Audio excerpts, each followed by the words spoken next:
നമസ്തേ. കഥകളതി സാഗരത്തിലേക്ക് സ്വാഗതം.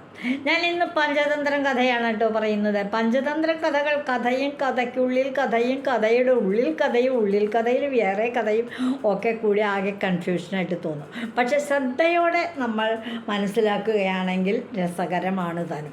പഞ്ചതന്ത്രം കഥയിൽ ഞാനിപ്പോൾ പറഞ്ഞു നിർത്തിയത് ഒരു മുയലിൻ്റെ ബുദ്ധിശക്തി കൊണ്ട് അതിശക്തമായ മൃഗരാജാവായ സിംഹത്തിനെ കൊന്ന കഥയാണ് പറഞ്ഞത്. കാട്ടിലെ മൃഗങ്ങളെയൊക്കെ അങ്ങോട്ട് ഓടിച്ചിട്ട് ഓരോ ദിവസം 10-20 മൃഗങ്ങളെ കൊന്നങ്ങോട്ട് കിട്ടും. ഒരെണ്ണത്തിൻ്റെ ചെവി കടിച്ച് തിന്നും, ഒരെണ്ണത്തിൻ്റെ വയറ് പൊളിച്ച് കുടൽമാലയൊക്കെ വാരിമേത്ത കൊടുക്കും. പിന്നെ ചിലവയുടെ മാംസം തിന്നും, ചിലയുടെ കാലിൻ്റെ തുടയുടെ മാംസം. ഇങ്ങനെ പല വിധത്തിലും ഒരുപാട് മൃഗങ്ങളെ കൊന്ന മൃഗരാജാവ് ഭക്ഷണം കഴിച്ച് സുഖിച്ചു മതിച്ചു നടക്കുന്ന ഒരു വനത്തിലെ മൃഗങ്ങൾക്കൊക്കെ ഭയമായി. ഈ പോക്ക് പോയിട്ടുണ്ടെങ്കിൽ നമ്മളുടെയൊക്കെ എല്ലാവരുടെ ജീവനും ഇപ്പം കഴിയും. ഇനി നമ്മളെത്ര പേരുണ്ട്? എല്ലാ ദിവസവും ഇങ്ങനെ നമ്മുടെ രാജാവ് നമ്മളെ ഓടിച്ചിട്ട് പിടിച്ചിട്ട് തിന്നല്ലേ എന്നുള്ള വേവലാതിയോടുകൂടി അവരൊക്കെ സഭ കൂടി, മഹാരാജാവേ അങ്ങേക്ക് തന്നെ ഭക്ഷണം ഇല്ലാണ്ടാവുക, ഞങ്ങളുടെ പണിയൊക്കെ കഴിഞ്ഞ് കഴിഞ്ഞാൽ ഞങ്ങളൊക്കെ കഴിഞ്ഞാൽ ഇന്നത്തെ കുറവായില്ലേ, വളരെ കുറവല്ലേ, അതുകൊണ്ട് അങ്ങ് ഓരോ ദിവസവും ഓരോ മൃഗം അങ്ങേക്ക് ഭക്ഷണമായിട്ട് വരാം. അപ്പോൾ അങ്ങേക്ക് ഇങ്ങനെ ഞങ്ങളുടെ ജീവൻ ബാക്കി കിടക്കുകയും ചെയ്യും, ദിവസം ഒരാളല്ലേ നഷ്ടപ്പെടുള്ളൂ. ആ തീരുമാനത്തിലെത്തി അങ്ങനെ സിംഹത്തിന് ഓരോ മൃഗങ്ങൾ ചെല്ലും, അതിനെ സുഖമായിട്ട് ഭക്ഷിക്കും. സിംഹം ആലോചിച്ചപ്പോൾ നല്ല സുഖം, ഓടുക വേണ്ട, ചാടുക വേണ്ട, ഒന്നിനെ ഇട്ട് പിടിക്കുകയും വേണ്ട, നിങ്ങളുടെ പതിലല്ലേ നല്ല ഭക്ഷണം. അങ്ങനെ കഴിഞ്ഞിരിക്കുമ്പോൾ മുയലുകൾക്ക് എന്നും സങ്കടമായി. ഓരോരുത്തരും ഇങ്ങനെ സിംഹത്തിൻ്റെ ഭക്ഷണമായിട്ട് പോവുകയല്ലേ, യാത്രയും പറഞ്ഞ് തിരിച്ചു വരവില്ലാത്തൊരു യാത്രയല്ലേ ഇവരുടെ. മൃഗരാജന് ഭക്ഷണമാകാനായിട്ടാണ് പോകണത്.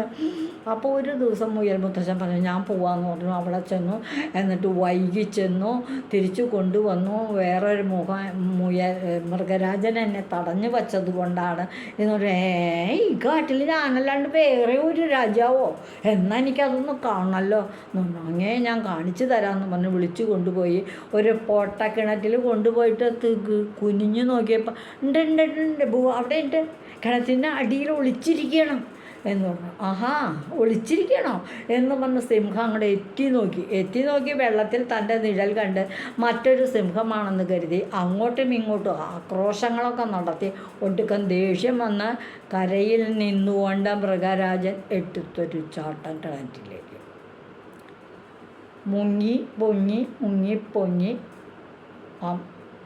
സിംഹമായിട്ട് ആ മൃഗരാജനെ മുയലായിട്ട് സിംഹത്തേങ്ങ് കൊന്നു. ആ കഥയാണ് ഞാൻ പറഞ്ഞു നിർത്തിയത്, ഒന്ന് ഓർമ്മിപ്പിക്കാൻ പറഞ്ഞതാണ്.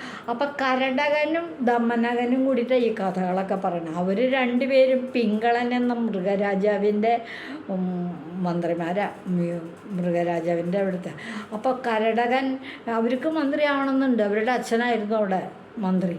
കുറുക്കന്മാരാട്ടോ ഇവർ, സൂത്രവും കൗശലൊക്കെ കൂടുമല്ലോ. അപ്പം ദമനകനെ സഞ്ജീവകൻ എന്ന് പറയുന്ന കാളയെ കാട്ടിൽ ഉപേക്ഷിച്ച് പോയിട്ട് പിന്നെ ആരോഗ്യം വന്ന് അങ്ങനെ സിംഹത്തിന് പരിചയപ്പെടുത്തി കൊടുത്ത് എന്തിനു പറയണു, മൃഗരാജനായ പിങ്കളൻ എന്ന സിംഹം സഞ്ജീവകൻ എന്ന് പറയുന്ന കാളയുമായിട്ട് എന്തെന്നില്ലാത്ത കൂട്ടാകാന്ന് മാത്രമല്ല മന്ത്രിപുത്രന്മാർ കരടകനെയും ദമനകനെയൊക്കെ അകറ്റി നിർത്തി സഞ്ജീവകനെ മന്ത്രിയാക്കി. അപ്പം രാജലക്ഷ്മി വാഴുന്നത്, രാജലക്ഷ്മി എന്ന് പറഞ്ഞാൽ രാജ്യത്തിൻ്റെ ഐശ്വര്യദേവതയായ മഹാലക്ഷ്മി വാഴുന്നത് രാജാവിൻ്റെയും മന്ത്രിയുടെയും തോളത്ത് കാൽ വെച്ചുകൊണ്ടാണ് എന്നാണ് ഒരു പറച്ചിൽ, ഒരു ധാരണ. അങ്ങനെയാണ് രാജാക്കന്മാരുടെ ഒരു വിശ്വാസം. എന്ന് പറഞ്ഞാൽ മന്ത്രിയും രാജാവും യോജിച്ച് നിന്നുകൊണ്ട് പ്രവർത്തിച്ചാലേ ആ രാജ്യത്ത് ഐശ്വര്യമുണ്ടാവുകയുള്ളൂ. അതാണ് അതിൻ്റെ ഉദ്ദേശം. ദമനകൻ നോക്കുമ്പോൾ ഈ സഞ്ജീവകൻ എന്നുള്ള കാളയെ മന്ത്രിയാക്കി വെച്ചപ്പോൾ തങ്ങളുടെ സ്ഥാനം പോയി. അതിനേക്കാളേറെ പ്രജാക്ഷേമ തൽപരനായിരുന്ന തങ്ങളുടെ രാജാവ് ഇപ്പോൾ ഇത്തിരി താല്പര്യക്കുറവായി ഈ മൃഗരാജന്. അങ്ങനെ വന്നപ്പോൾ ഈ ദമനകൻ സഞ്ജീവകൻ എന്ന ആ കാളയെ മൃഗരാജനെ കൊണ്ട് തന്നെ ഓടിച്ചു വിടാം, മന്ത്രിസ്ഥാനത്ത് നിന്ന് മാറ്റിക്കാൻ വേണ്ട ചില സൂത്രങ്ങൾ കൗശലങ്ങളൊക്കെ ചെന്ന് പറയുന്നതാണ് ഇന്ന് പറയാൻ പോകുന്ന കഥ. മുയലിൻ്റെ കഥയൊക്കെ കേട്ടിട്ട് രാജാവിന് വളരെ കരടകൻ പറഞ്ഞു. കരടകനോടാണ് ദേവകൻ ഈ കഥ പറയുന്നത്. ഇതൊക്കെ ശരിയാണ്, സംഗതിയൊക്കെ സിംഹത്തെ വധിക്കാനൊക്കെ മുയലിന് സാധിച്ചു. കാര്യസിദ്ധിക്ക് വേണ്ടിയല്ലേ ഇനിയും നമ്മൾ ശ്രമിക്കുക തന്നെ. നമുക്ക് സഞ്ജീവകനെ പറഞ്ഞയക്കണ്ടേ. പിങ്കളനും സഞ്ജീവകനും വസിക്കുന്ന പർവ്വതത്തിൻ്റെ ഗുഹയിലേക്ക് ദമനകൻ അങ്ങോട്ട് ചെന്നു. പോയി ഒന്ന് കാണട്ടെ നമ്മുടെ രാജാവിൻ്റെ എന്നും കൊണ്ടുവച്ച. അവിടെ ചെല്ലുമ്പോൾ രണ്ടുപേരും നല്ല സുഹൃത്ത് സംഭാഷണത്തിലാണ്. ഉടൻ തന്നെ ദമനകൻ ഈ സിംഹത്തിൻ്റെ അടുത്ത് ചെന്നിട്ട് പറഞ്ഞു, എനിക്ക് അങ്ങയോട് ഒരു സ്വകാര്യം പറയാനുണ്ട് കേട്ടോ, അങ്ങ് മാത്രം കേട്ടാൽ മതി, അതുകൊണ്ടാണ് ഞാൻ പറയണത്. അപ്പോൾ പിങ്കളന് തോന്നി, ആ കേൾക്കാലോ എന്നും പറഞ്ഞ് അടുത്തുള്ള മറ്റൊരു ഗുഹയിലേക്ക് പോയി. അവിടെ വച്ച് ദമനകൻ സിംഹത്തിനോട് പറയാണ്, പിങ്കളനോട് പറയാണ്, തമ്പുരാനെ, എനിക്ക് അങ്ങയോട് എന്തൊന്നില്ലാത്ത രാജഭക്തിയൊക്കെ ഉണ്ട്. അങ്ങയുടെ പ്രവർത്തികൾ ചിലത് ഏതെങ്കിലുമൊക്കെ എനിക്ക് ഒരു കാര്യം അങ്ങക്കെതിരെ നടക്കുന്ന അങ്ങയോട് ശത്രുത കാണിക്കുകയാണെങ്കിലും അത് ഞാൻ മനസ്സിലാക്കിയ എനിക്കത് അങ്ങയോട് പറയാണ്ട് പറ്റില്ല. അങ്ങ് എന്നെ എത്ര തന്നെ എങ്ങനെയാണ് എന്നോടുള്ള സ്നേഹം എത്ര കൂടിയാലും കുറഞ്ഞാലും അതൊന്നും എനിക്ക് വിഷയമല്ല. പക്ഷെ അങ്ങൻ്റെ രാജാവാണ്, അതിന് മാറ്റമൊന്നുമില്ല. അതുകൊണ്ട് എനിക്ക് അങ്ങയോട് പറയാനുള്ള ആ രഹസ്യം എന്താണെന്ന് പറയട്ടെ. ഞാൻ ഇതുവരെ പറഞ്ഞില്ല എന്ന് മാത്രമേ ഉള്ളൂ. ഇപ്പം എനിക്കിനി പറയാതെ വയ്യ. എന്താ ദമനക, നീ എൻ്റെ സഹോദരനല്ലേ, നീ പറഞ്ഞോ, എന്ത് വേണമെങ്കിൽ പറഞ്ഞോ, എനിക്ക് ഒരപ്രിയവും ഇല്ല എന്ന് സിംഹവും സമ്മതിച്ചു. സ്വാമി, അവിവേകാണെന്നൊന്നും തോന്നരുത്. എനിക്ക് പറയാനുള്ളത് എന്താണെന്ന് വെച്ചാൽ, നമ്മുടെ സഞ്ജീവകൻ വളരെ ശക്തനാണ്, കാര്യമൊക്കെ ശരി തന്നെയാണ്, മഹാലുബ്ധനുമാണ്, അവന് ഇത്തിരി വിശുദ്ധവും കാര്യങ്ങളൊക്കെ ഉണ്ട്. അങ്ങയോട് വളരെ സ്നേഹമായിട്ട് ഉത്സാഹമൊക്കെ ഉള്ളതുപോലെയാണ് പെരുമാറുക. നല്ല പ്രഭുത്വമുണ്ട് സഞ്ജീവകന്, നല്ല കണ്ടാൽ ആരും കണ്ടാൽ കൊതിക്കുന്നൊരു കാളയുമാണ്. മന്ത്രശക്തിയുണ്ട് സഞ്ജീവകന്. അങ്ങനെയുണ്ട് ഒരു വിദ്യ. തിരുമേനി, സർവശക്തനായ രാജാവിനോട് ഒപ്പം വിശ്വസ്തത നടിക്കുകയാണ്. യഥാർത്ഥത്തിൽ അങ്ങയോട് ആ മന്ത്രിക്ക് ഒരു വിശ്വസ്തതയില്ല. ഇതാണ് ഞാൻ പറയാൻ ഉദ്ദേശിക്കുന്ന കാര്യം. ഞങ്ങൾ കേൾക്കെ, ഞാനും എൻ്റെ സഹോദരൻ കരടകനും കേൾക്കെ തന്നെ ഈ സഞ്ജീവകൻ അങ്ങയെപ്പറ്റി മറ്റു പലരോടും ദുഷിച്ച് പറയുന്നുണ്ട്. ഒരു രാജാവ്, മൃഗരാജാവ്, എന്ത് കരുത്തൊന്നുമില്ല, പ്രായമായി. ഞാനൊരൊറ്റടി അടിച്ചാലുണ്ടല്ലോ ആ മൃഗരാജാവ് എൻ്റെ പിൻകാല് കൊണ്ടൊരു ചവിട്ട് കിട്ടിയിട്ടുണ്ടെങ്കിൽ തെറിച്ചു പോവും. ഞാൻ വേണ്ട ചേട്ടാ, പാവം, ജീവിച്ചു നോക്കോട്ടെ എന്ന് വെച്ചിട്ടാണ് ഈ വിധത്തിൽ അങ്ങയെ ഇരുത്തി പറയുന്നു. അതായത് അങ്ങയെ ഇങ്ങനെ ദുഷിച്ച് പറയുന്നുണ്ട്. അപ്പോൾ ദമനകൻ പറഞ്ഞു, തിരുമേനി, അങ്ങയുടെ പ്രധാനമന്ത്രിയാണ് സഞ്ജീവകൻ, അതൊക്കെ ശരി തന്നെ. പക്ഷേ ഈ മന്ത്രിയുടെ കഴുത്തിലും രാജാവിൻ്റെ കഴുത്തിലും കാലൂന്നിക്കൊണ്ടാണ് രാജലക്ഷ്മി വസിക്കുന്നത്. നിങ്ങൾ രണ്ടുപേരും യോജിച്ച് നിൽക്കുക. അപ്പോൾ കുറച്ച് കഴിയുമ്പോൾ ഈ മഹാലക്ഷ്മി എന്ന് പറയുന്നത്, രാജലക്ഷ്മി എന്ന് പറയുന്നത് രണ്ടുപേരുടെയും തോളിലല്ലേ ഇരിക്കുന്നത്. അപ്പം രാജലക്ഷ്മിക്ക് രണ്ടുപേരെ അറിയാം. രാജലക്ഷ്മി എന്ന് പറഞ്ഞാൽ രാജ്യത്തിൻ്റെ ഐശ്വര്യ ദേവത. ഇതിലിപ്പം മിടുക്കൻ, രാജാവ് നല്ല മിടുക്കനാണ് എന്ന് പറയുമ്പോൾ രാജാവിനെ ഉപേക്ഷിച്ച് പോവില്ല. മന്ത്രിക്ക് മിടുക്കുണ്ട്, ഇരിക്കട്ടെ എന്നേ വയ്ക്കുള്ളൂ. പക്ഷേ രാജാവിനേക്കാൾ സമർത്ഥൻ മന്ത്രിയായാൽ എന്താ സംഭവിക്കുക? രാജലക്ഷ്മി രാജാവിനെ അങ്ങോട്ട് തഴയും, മന്ത്രിയോടൊപ്പം പോകും. അത് സാധാരണയായിട്ട് സമർത്ഥരായവരാരാണോ അവരുടെ കൂടെ രാജലക്ഷ്മി ചേർന്ന് നിൽക്കും. ഭൂമിയിൽ ജീവിക്കുന്നവരെ നമ്മളൊരു കാര്യം മനസ്സിലാക്കണം, സഞ്ജീവകന് ഒരുപാട് കഴിവുകളൊക്കെ ഉള്ള ആളാണ്. പക്ഷേ അങ്ങയെ ദുഷിക്കുക എന്നുള്ളൊരു വിഷം അയാളിലുണ്ട്. ആ വിഷം കലർന്ന മന്ത്രിയെ, അങ്ങയെ ദുഷിക്കുന്ന മന്ത്രിയെ, ഒരവസരം കിട്ടിയാൽ അങ്ങയെ വകവരുത്തുന്ന മന്ത്രിയെ അങ്ങ് ഒഴിവാക്കുക കേട്ടോ നല്ലത്. വിഷം കലർന്ന ഭക്ഷണം നമ്മൾ കുറച്ചാണോ ഒഴിവാക്കുക? അല്ലല്ലോ, അത് മുഴുവനോടെ അങ്ങോട്ട് ഉപേക്ഷിക്കുകയല്ലേ വേണ്ടേ. എന്ന പോലെ സഞ്ജീവകന് കുറേ ഉണ്ട് കഴിവുകളൊക്കെ, പക്ഷെ അതിലൊരു വിഷവും കൂടിയുണ്ട്, അതങ്ങോട്ട് ഒഴിവാക്കുക കേട്ടോ നല്ലത് എന്ന് ദമനകൻ പിങ്കളനെ മൃഗരാജാവിനെ ഒന്നങ്ങോട്ട് ധരിപ്പിച്ചു.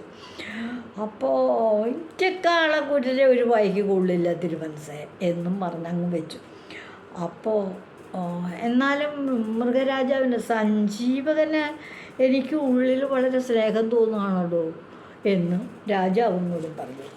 താൻ ഈ പറയണ പോലെയൊക്കെ ആണെങ്കിലും അയാളോട് എനിക്ക് വലിയ സ്നേഹം തോന്നുന്നത്. കഷ്ടം തിരുമേനി, കഷ്ടം കഷ്ടം, എന്തായി പറയണേ. അങ്ങയുടെ രാജ്യം അപഹരിക്കുവാൻ തക്കം നോക്കി നിൽക്കുന്ന ആ കാളയോട് അങ്ങയ്ക്ക് എന്തിനാ ഇത്ര സ്നേഹം?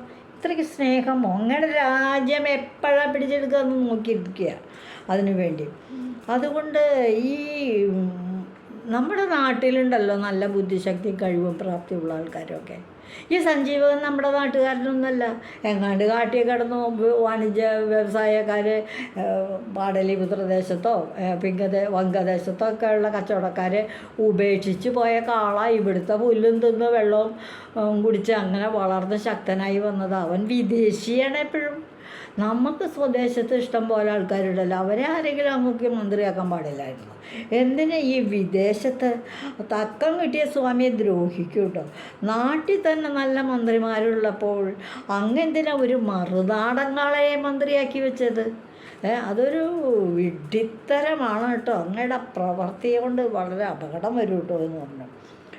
അപ്പം പിങ്കളൻ ഓർത്തു, ഈ സഞ്ജീവകൻ എന്നുള്ള കാളയെ തനിക്ക് പരിചയപ്പെടുത്തി തന്നത് ഈ ദമനകനാ.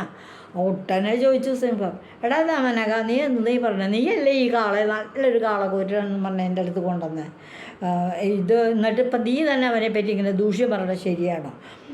സിംഹം അങ്ങനെ പറഞ്ഞു, സഞ്ജീവകനെ കൊണ്ടുത്തന്നു നീയാ, ഒരുപാട് ഗുണങ്ങളുണ്ടെന്നും പറഞ്ഞിട്ട്. സംഗതി അതൊക്കെ ഉണ്ട് താനും. ഇപ്പോഴും നീ പറയുന്നു അവൻ നല്ലവനാണെന്ന്, അതേസമയം അവനിപ്പോൾ വിഷമുണ്ടെന്നാണ് പറയണത്. അപ്പോൾ ഉടൻ തന്നെ ദമനകൻ തോന്നുന്നു, തിരുമേനി ഞാൻ കരുതിയത് അവൻ നല്ലവനാന്നാ, അങ്ങേ ശരിക്കും സ്നേഹിക്കുന്ന വിചാരിച്ച്. നമുക്ക് ഈ ആൾക്കാരുടെ സ്വഭാവമൊന്നും എപ്പോഴാണ് മാറുകയെന്ന് പിടുത്തല്ലോ. അന്നൊക്കെ അവൻ അങ്ങയോട് വളരെ ഭക്തിയോടും കൂറോടും കൂടിയൊക്കെ പെരുമാറുന്ന ഒരു നല്ലൊരു മുട്ടൻ കാളയായിരുന്നു. പക്ഷേ ഇപ്പം ആ കാളയ്ക്ക് ശക്തിയും കരുത്തും സിദ്ധിയും ഒക്കെ വർദ്ധിച്ചു. അങ്ങയേക്കാൾ കരുത്തനായി. എപ്പോഴാണ് അങ്ങയെ തട്ടിമറിച്ചിട്ട് രാജ്യം പിടിച്ചടക്കുക എന്നറിഞ്ഞൂടാ. ഒരു അവസരം കിട്ടാൻ നോക്കിയിരിക്കുകയാണ് ഇപ്പം അയാൾക്ക്. രാജാവിന് ആപത്ത് വന്നാലും ഭൃത്യന്മാരുടെ ദോഷമെന്നേ ആളുകൾ പറയുള്ളൂ. അങ്ങേക്ക് വല്ല ആപത്ത് വന്നാലും ഭൃത്യന്മാർ വേണ്ടതുപോലെ രാജാവിനെ നോക്കില്ല. അതുകൊണ്ടാണ് എനിക്കൊരു സൂചന കിട്ടിയപ്പോൾ ഈ കാര്യം പറയണേ. അത് കഴിയുമ്പോൾ എന്തൊരു ദോഷം പറഞ്ഞാൽ ഞാൻ ഇന്ന് സഞ്ജീവകനെ അങ്ങോട്ട് പറഞ്ഞയക്കാം എന്ന് വിചാരിച്ചതിന് എന്തെങ്കിലും ഒരു കുറ്റം കണ്ടിട്ട് വേണ്ടേ എന്നിങ്ങനെ പറഞ്ഞു സിംഹരാജാവ്. അപ്പോൾ പറഞ്ഞു, പിരിച്ചയച്ചാലും സ്വാമി അവൻ അപകടകാരി തന്നെയാണ്. അവൻ മറ്റു വല്ല ശക്തന്മാരെയും കൂടി കൂട്ടി സഹായത്തോടു കൂടിയിട്ട് നമ്മളെ ഒക്കെ നശിപ്പിക്കും. പണ്ട് സൗഹൃദമൊക്കെ ഉണ്ടായിരുന്നു എന്ന് പറഞ്ഞിട്ട് അതൊന്നും ദുർജനങ്ങൾ ചിന്തിക്കില്ല. സഞ്ജീവകൻ ഒരു ദുർജനായിട്ടാണ് ഇവിടെ ദമനകൻ ഇപ്പം അവതരിപ്പിക്കുന്നത്. അവനെന്നെ കൊല്ലാൻ കഴിയുമെന്നാണോ നീ പറയുന്നത് എന്ന് ചോദിച്ചു മൃഗരാജാവ്. സിംഹത്തിനെ എന്നെ കൊല്ലാനായിട്ട് ഞാൻ മൃഗരാജാവല്ലേ, സിംഹമല്ലേ, എന്നെ കൊല്ലാനുള്ള കഴിവുണ്ടോ ഈ സഞ്ജീവകന് എന്നാണോ നീ കരുതുന്നത്? ദുഷ്ടന്മാരുടെ സ്വഭാവമൊക്കെ ആർക്കറിയാം? അവനെ ഇവിടെ കൊണ്ടുവന്നത് തന്നെ ആപത്തായി എന്നാണ് എനിക്കിപ്പോൾ തോന്നണേ. ദമനകൻ പറയാം, അവനാണ് അങ്ങോട്ട് വിളിച്ചുകൊണ്ട് വന്നതൊക്കെ. ദുർജന സംസർഗം സജ്ജനങ്ങൾക്കും ആപത്തുണ്ടാക്കും. എനിക്കതേ പറയാനുള്ളൂ. നമുക്കും ഈ കഥയിൽ നിന്ന് മനസ്സിലാക്കാനുള്ള ഗുണപാഠം ഇത് തന്നെയാണ്. ദുർജന സംസർഗം കൊണ്ട് സജ്ജനങ്ങൾക്കും ആപത്ത് ഉണ്ടാകും. അതിന് ഉദാഹരണമായിട്ട് ഞാൻ അങ്ങേക്ക് വേറെ ഒരു കഥ പറഞ്ഞു തരാം എന്ന് പറഞ്ഞ് ദമനകൻ സിംഹത്തോട് ആ കഥ, രണ്ടാമത്തെ കഥ പറയാൻ പോവാം. അപ്പോൾ ഈ കഥയിൽ ഇപ്പോൾ സഞ്ജീവകൻ എന്ന് പറയുന്ന തൻ്റെ മന്ത്രിയെപ്പറ്റി പിങ്കളൻ എന്ന സിംഹരാജാവിനോട് ദമനകൻ എന്ന മന്ത്രിപുത്രൻ, കുറുക്കൻ അയാളുടെ പോരായ്മകൾ, കുറ്റങ്ങൾ രാജാവിനെ പറഞ്ഞ് ഭയപ്പെടുത്തി വയ്ക്കുന്നൊരു കാര്യമാണ്. ദുർജനങ്ങളുടെ സംസർഗം കൊണ്ട് സജ്ജനങ്ങൾ പോലും ദുഷിച്ചു പോകും എന്നുള്ള ഗുണപാഠമാണ് ഈ കഥയിൽ നിന്നും മനസ്സിലാക്കുന്നത്. അടുത്ത ദിവസം ദമനകൻ നമുക്കിതിന് ഉദാഹരണമായിട്ടൊരു കഥയുണ്ട് എന്ന് പറഞ്ഞ് മറ്റൊരു കഥ പറയുന്നുണ്ട്. ആ കഥ എന്താണെന്ന് മനസ്സിലാക്കാം. ഇന്ന് ഈ കഥ ഇവിടെ തീർന്നു. ഇതുവഴി വന്നാലും ഇത്തിരി നേരമിരുന്നാലും കഥകൾ കേട്ടാലും കളിയായി പറയും കഥയാണേ, കാര്യം പറയും കഥയാണേ. എല്ലാവർക്കും നന്ദി. പഞ്ചതന്ത്ര കഥകൾ അമൂല്യമായ സമ്പത്താണ്. ഭാരതത്തിലെ കഥകളാണ്.